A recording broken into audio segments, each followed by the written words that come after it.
How you guys doing today? Welcome to another video. In today's video, I'm going to be giving you guys my 1 month review of the Legion Go S. I'm going to tell you guys if this device is worth it after a month. So if that's something you guys were interested, make sure you hit the like button, subscribe to the channel. Let's get right into this video. So this is not going to be a typical review because you guys already know a lot about this. It's been a lot of reviews. I'm just going to talk about my likes and my dislikes. And at the end of this video, I'm going to let you guys know if this is something you should actually purchase. So, all right, so let's start off with the design. And I do have to say, after a month, the design definitely holds up for this device. I like the way the analog is placed, and I like the way that the analog feels in the hand. The D-pad, it took a little while to get used to, but I feel like I did get used to it after a while. The triggers are not the best, but they definitely get the job done. I do like how you can adjust the triggers here, which is pretty cool.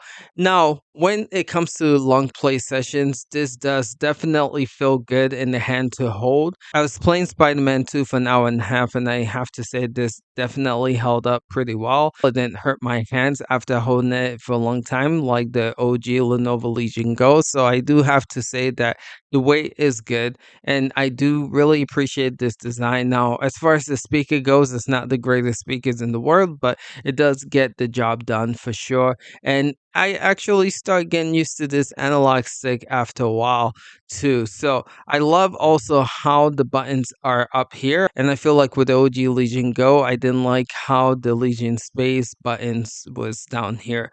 So I do like the button placement.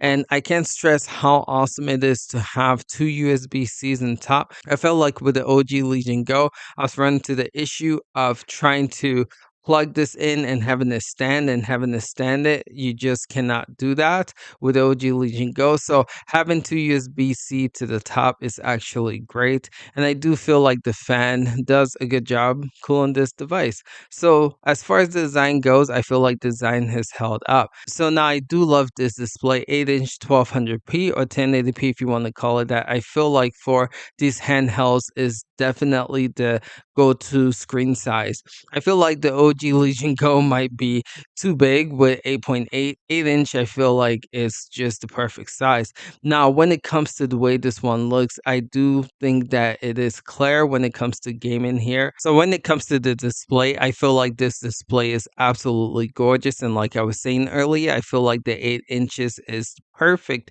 for these handheld devices. As you can see here, you definitely have a lot of screen real estate here, and the colors for this device is absolutely stunning. Some people might complain that the OG Legion Go screen is too big at 8.8-inch. So with this one, I do feel like it's perfect. I feel like 7-inch screen is just not big enough. And again, this definitely is perfect with 8-inch.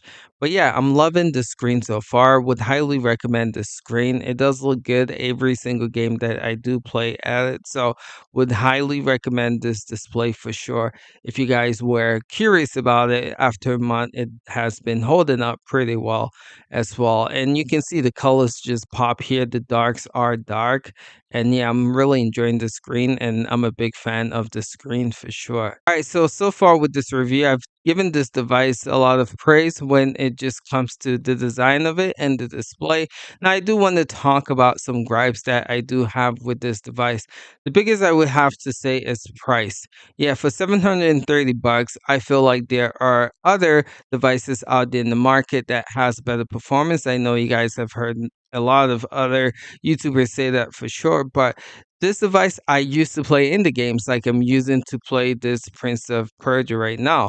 When it comes to playing high quality games, I just go to my Legion Go to do that because it's just not a great experience. Now, for older games like The Witcher and GTA 5, you can get about 50 FPS to 60 at times playing those games on this device. And so you can play older games, but as far as like newer games, if it doesn't support FSR3 frame generation, I would say stay away from it. And that's why I'm saying for the price point, you can get something different like the Asus RG Ally X, which is close in price and does have the Z1 Extreme chip and gives you better performance. The only advantage that this has over that is the screen. But my thing, and again, I'll be doing a comparison with the OG Legion Go, is that with the OG Legion Go, you can actually find it cheaper than this and you get a bigger display and better performance as well. As far as battery life go, I do have to say the battery life is not the greatest in this device as well. So I noticed that when I'm playing games, even indie games like this, the battery lasts us about an hour and 40 minutes, max 2 hours. And personally, I don't feel like that's the greatest battery life. So my two biggest gripe with this after a month is that the performance is still not the greatest, and also the price is still pretty high. Now, some people are saying that you can go to Best Buy and you can find some open box for $530. I would say for that price, maybe consider this, but still, I am not the biggest fan of this device for, and I think this device should be $450, $500 at most. Also, because the OG Legion Go, you can find an open box for that for $550. If it comes to this and the OG Legion Go and the price are pretty similar, I would highly recommend that you go with the OG Legion Go. But yeah, fellas, I just want to give you guys an update after a month we're on this device. This is a device that I still will not recommend, but if the price drops, like where I was saying, $400 to $500 at most, I'll probably recommend it. I would also have to say, if you guys were thinking about getting a device that is small but has a big screen, and you're looking forward to playing like indie games or games that don't require a lot of performance, then I would probably recommend that you get this. Or if you don't like the detachable controllers of the OG Legion Go, look at this. But apart from that, honestly speaking, I still can't recommend this device after a month of owning it for the price point. Something needs to give with this price point, and then probably I'll recommend it. But just want to give you guys an update after a month we're on this device, how I feel about it. All right, fellas, that's all I want to talk about when it comes to this device. Let me know in the comments below what are your thoughts about it. Are you guys having a good time with this device, or did you guys end up returning it? Appreciate you guys. We'll catch you guys in the next one. Till next time, peace out.